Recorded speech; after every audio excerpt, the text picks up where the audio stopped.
To train modern artificial intelligence, millions of calculations occur simultaneously inside thousands of processing units. The primary byproduct of this computation is an immense, continuous amount of heat. Keeping these servers from melting down requires an industrial-scale physical apparatus. This chart illustrates the sheer scale of energy required.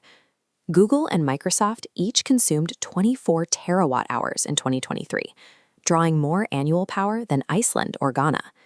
This directly correlates with capital allocation. Global AI infrastructure spending scaled exponentially, peaking at $1.6 trillion by 2024. This capital buys highly dense, specialized computational hardware, manifesting as physical racks packed with graphical processing units running under continuous load. This environmental footprint remains a variable dictated entirely by where this hardware is physically placed and the regulatory frameworks governing that location. To accurately measure the climate impact of artificial intelligence, we have to abandon the abstraction of software. We must trace the flow of financial capital directly down to the local electrical grids that power these systems. The infrastructure required to support industrial-scale AI is known as a hyperscale data center. By definition, these are massive facilities engineered to house a minimum of 5,000 server racks. Training large language models requires these servers to run uninterrupted for months at a time. This continuous processing cycle produces a severe, constant heat load that must be actively managed to prevent total hardware failure. Managing this thermal output requires heavy mechanical intervention. The interior racks are supported by large exterior arrays of modular cooling units that constantly circulate air and water to absorb and disperse the heat.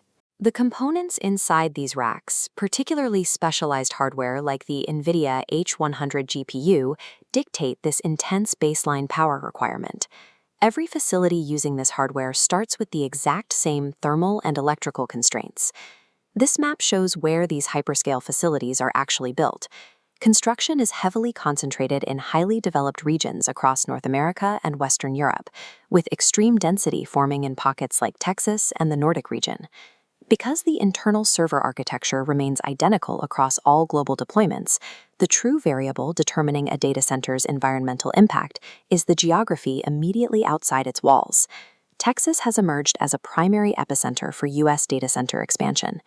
The draw for technology companies is a policy environment characterized by regulatory minimalism and a deliberate lack of structural oversight.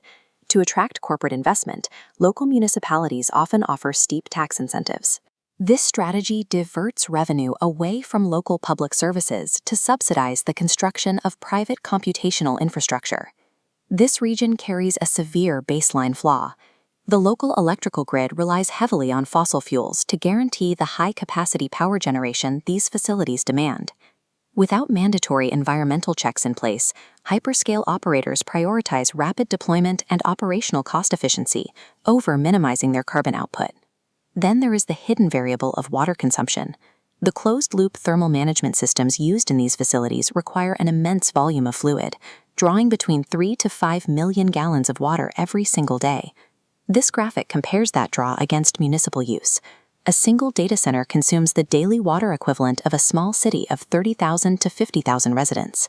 Building these systems in drought-prone environments like the Dallas region severely strains local water tables. This resource depletion is compounded by the speed of AI technological advancement, forcing companies to rapidly replace and upgrade their server hardware to remain competitive. The result is a growing electronic waste crisis. Lacking comprehensive recycling infrastructure, valuable non-renewable resources like gold, cobalt, and lithium are dumped into landfills at the end of these hardware life cycles. The deregulated U.S. model optimizes for corporate speed and financial profit. The direct cost of this optimization, maximum atmospheric carbon output, and destabilized local resources. The European Nordic region offers a deliberate countermodel. Here, hyperscale data center construction is governed by strict, proactive public policy. The baseline electrical grid in the Nordic region is predominantly powered by renewable energy sources, like wind and hydroelectricity, meaning the initial carbon footprint of any operation tied to this grid is inherently lower. The core mechanism driving corporate compliance is a piece of legislation known as the EU Energy Efficiency Directive. This flowchart maps out the directive's requirements. It mandates that all hyperscale data centers operating within the European Union report their precise energy and water consumption directly into a public regulatory oversight database. Building in the Nordic climate also allows engineers to leverage the natural environment. Rather than relying entirely on heavy, water-intensive cooling units, the architecture draws in cold outside air to maintain server temperatures, drastically reducing daily water consumption. Furthermore, these regulated regions mandate waste heat recovery. The intense thermal output generated by deprocessing units is captured, compressed, and piped outward into the surrounding city grid. Unlike the deregulated approach, where heat is simply vented into the atmosphere as a pollutant, the European model transforms that thermal exhaust into a direct community utility used for district heating. European initiatives also mandate progression toward a circular economy, forcing hardware manufacturers to design their components so that precious metals can be efficiently extracted and reused at the end of their life cycle. The Nordic model demonstrates that sustainable AI infrastructure remains physically achievable when enforced by robust public policy. There is a severe contradiction at the center of the technology sector. Major firms consistently market themselves as global environmental leaders, even as the physical footprint of their compute infrastructure rapidly expands.